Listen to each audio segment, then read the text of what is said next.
মধুটা যে ভাই বিক্রি করেন, সোহাগ ভাই আমার গ্রামেরই, এবং আমি তাকে চিনি, ভালোভাবে চিনি।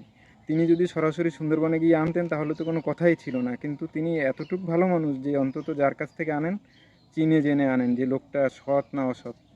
আসসালামু আলাইকুম। আমার যে পোশাকাদি, এতে মনে হয় আমি মৌলভী। নজরুলেরও কবিতা আছে, মৌলভী ওই মৌলভীরা। তো জীবনে অনেক মধু খেয়েছি। এই মধু দিয়ে, মধু, দুধ আর চালের গুঁড়া বা আটা রান্না করে খেয়েছি, এটাকে বলা হয় তালবিনা, হাদিসে আছে।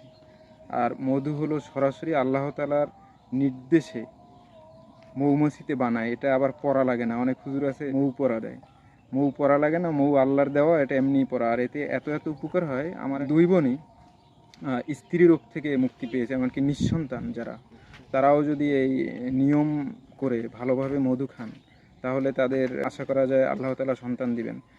আর এই এই মধুটা যে ভাই বিক্রি করেন, সোহাগ ভাই আমার গ্রামেরই, এবং আমি তাকে চিনি, ভালোভাবে চিনি।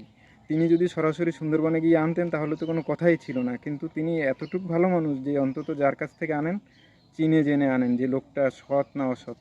তো আশা করি ভালো হবে। পথে দেখা হলো, তাই ভাইয়ের মধু হাতে নিয়ে আমিও তার কাছ থেকে নিয়ে খাওয়ার ইচ্ছে রাখি। টাকা পয়সা হয় না, এই জন্য অনেক সময় কেনা হয় না। মৌ অনেক দামি একটা ঔষধ, আমি ঔষধই বলবো, কোরআনিক ঔষধ। তো আপনারা নেবেন, আশা করি কিনবেন, এটা ব্যবসা। আর শুধু ব্যবসা না, আপনার অসুখও সারবে ইনশাল্লাহ। আমি ঘ্রাণ নিলাম অবশ্য, এটা ককটা আটকানো ছিল, তো আমি না বুঝে সমস্যা নেই, খুলে ফেলেছি। আচ্ছা, একটা কাজ করেন, দীর্ঘদিন আমি দুধ হচ্ছে আপনি একটু খান, খেয়ে যেহেতু আমাদের মধু তো আপনি খান না, দিন ধরে আমি মধু খাই, তো তাই আমি ঝাঁকা দিলে বা আপনি হাতে নিলে তো লাগবে না, আপনি সরাসরি খান। তারপর আপনি মৌটা কেমন, হ্যাঁ হ্যাঁ, এতটুকু আছে, মেশিন লাগে না, মানুষের জিহ্বাটা বড় মেশিন। হ্যাঁ,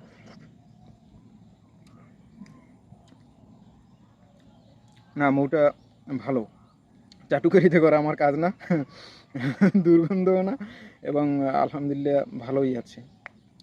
আর আশা করি সোহাগ ভাই যতদিন ব্যবসা করবেন তার চিলি, ইয়েলো চিলি, তো আশা করি তিনি এইভাবে বিশ্বস্ত লোকের কাছ থেকে আনবেন যাতে মানুষ সেবা পায়। মানুষ তো টাকা কামাই করে, প্রচুর টাকা আছে, কিন্তু মানুষ ভালো জিনিস পায় না। আশা করি তিনি ভালো মানুষদের কাছ থেকে, বিশ্বস্ত মানুষদের কাছ থেকে আনবেন এবং তার প্রতিষ্ঠান ভালো করুক, আল্লাহর কাছে চাই।